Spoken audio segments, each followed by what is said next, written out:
Hi, I'm Chef Mike and welcome to Kroger Culinary 411, where it's all about the info. Today, it's about basic knife skills. Let's start with cutting boards. My favorite is bamboo. To me, it's probably the safest board because unlike the glass cutting boards, your knife actually goes into the wood. On glass, it slides to the side, which is very dangerous when you're chopping and cutting. For safety issues, when you're cutting on your cutting board, you'll notice that if it's on the counter, it's going to have a tendency to move around. To stop that from happening, place a dampened paper towel on your counter first before you place your cutting board on so it won't move. My favorite knife of choice is the 8-inch chef knife. To hold the knife, take your index finger and your thumb and pinch both sides of the top of the blade. Then bring your other 3 fingers back onto the handle of the blade. This will give you a sturdy and firm hold over the blade. Notice that the blade is rounded. For the safest cutting technique, the blade actually never comes off the cutting board as you're cutting up and down while moving the blade up and down. To me, the most unsafe chop is I don't do that. The other half of the safe cutting technique is going to be your hand that holds the food you're cutting. You don't want to keep your hand in this position or this way. You want to make sure you do what we call the claw grip, where your fingers are at the very top holding the item you're cutting.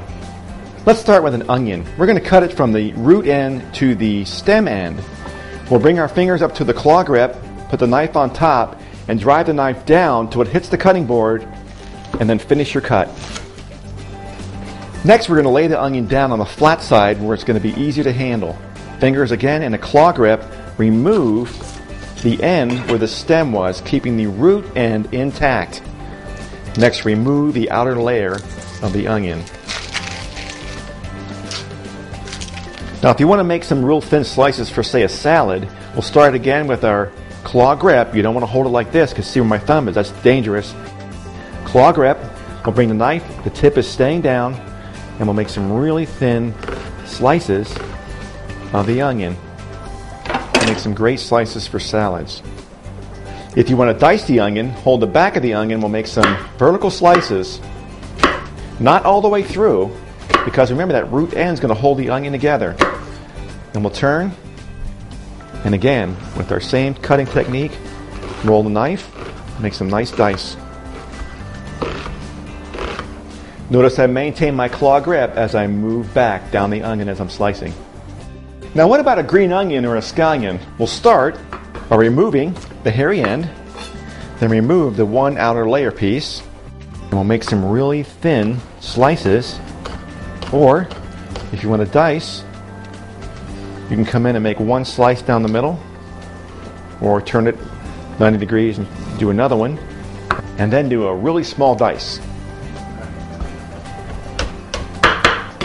Green onions have a stronger flavor than your yellow onion or your Vidalia, but not as strong as the shallot, which is kind of a cross between an onion and a garlic.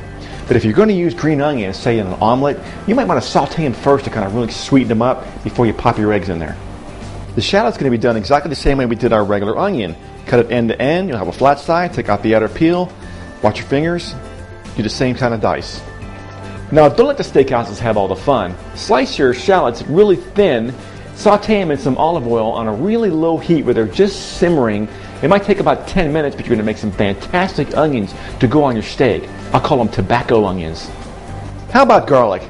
This is a head, and these are the cloves. Never refrigerate your garlic. Place them in a ramekin and leave them on your countertop at room temperature next to your cooking station. Start by removing the tip where it's connected to the head.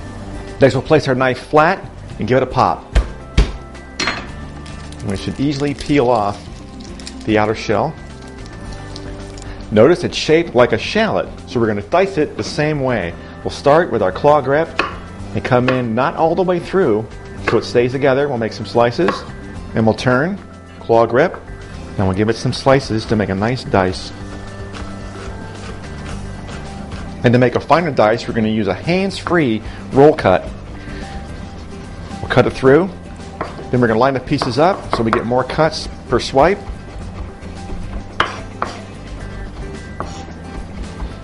These little ramekins are handy to have on your counter, so when you're getting ready to cook, have everything chopped ahead of time.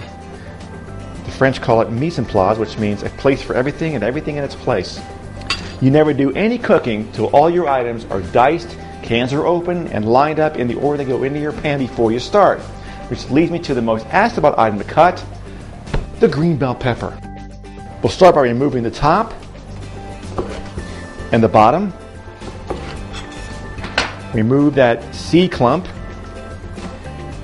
Cut it in half again.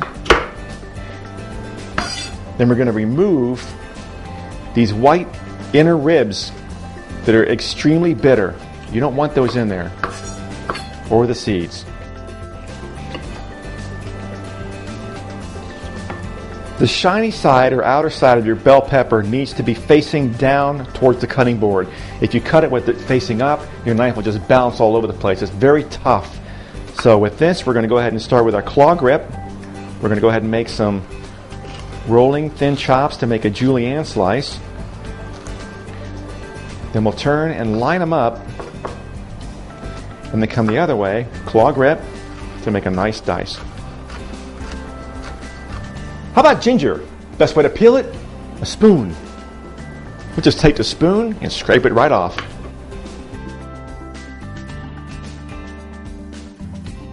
Remember that the center portion of the ginger root is very fibrous and tough. So we're actually going to come in with our knife and cut around to use the outer portion of our ginger, leaving that center fibrous behind. We'll make some nice thin julienne slices, and we'll turn and make a nice fine dice. Now the recipe calls for grating the ginger. You can use a microplane or a regular hand grater, keeping the ginger whole after you peel it, and just lightly grate around, keeping the middle fiber section intact. Don't use that part. Lemon wedges for seafood. Be nice to your guests. Remove both ends first. We'll lay it flat, and then we'll slice our wedges. And this way, you have a nice little handle so it doesn't slip out of their fingers. Let's finish with a tomato. Start by removing the top, or where the stem end is. Next, we're going to cut around the seeds, which are bitter, and the juice, which is tasteless. Cut around the tomato, coming around and curving the knife as you come around. And we'll discard the center. Again, we'll maintain our claw grip. We'll make a nice julienne slice. Turn, and then make a nice dice. Use these safe cutting techniques, and remember, practice makes perfect.